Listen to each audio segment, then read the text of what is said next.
Friends, આખા વિશ્વમાં જેના નંબર 1 ફોલોવર્સ છે એ રણછોડરાયની આજે આપણે વાત કરવાના છે. આવતા અઠવાડિયે ફાગણી પૂનમ આવશે. લાખોની સંખ્યામાં લોકો પગપાળા ભગવાન રણછોડરાયને મળવા જાય છે. તો ભગવાન રણછોડરાય દ્વારિકાથી ડાકોર આવ્યા કેવી રીતે એ એક નાની વાત છે. લગભગ ઘણાને ખબર હશે, ના ખબર હોય તો હું આજે તમને કહી દઉં.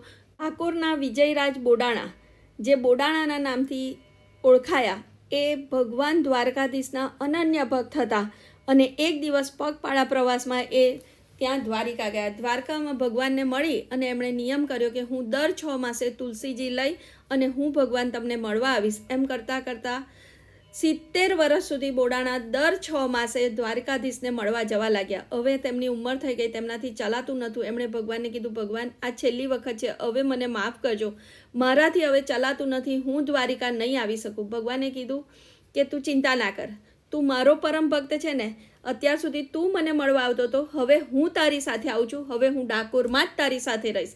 એમ કહી એક દિવસ રાત્રે ભગવાન દ્વારિકાધીશ દ્વારિકાથી ગાડામાં બેસી અને ડાકોર આવી ગયા. ગુગળીઓને આ ખબર પડતા તેઓ ફટાફટ ભગવાનને લેવા માટે ડાકોર આવ્યા. ત્યાં નક્કી થયું કે જે ભગવાનને જે સોનાથી તોલાશે એ લઈ જશે. બોડાણા પાસે તો સોનું હતું નહીં, ગુગળીઓએ સોનું ઘણું મૂક્યું પણ ભગવાન તોલાયા નહીં.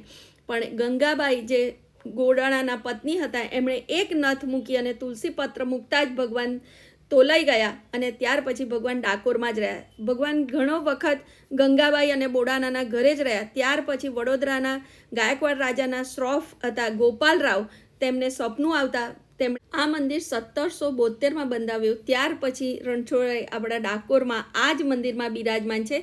તો તમે ફાગણી પૂનમે ચોક્કસ દર્શન કરવા જજો. બીજી એક ખાસ વાત કે જ્યારે તમે ડાકોર જાઓ ને તો રણછોડરાયને મળીને નથી આવવાનું. તમારે નજીકમાં મહાલક્ષ્મી માતાનું મંદિર છે, ત્યાં પણ તમે અચૂક દર્શન કરવા જજો. જય રણછોડરાય.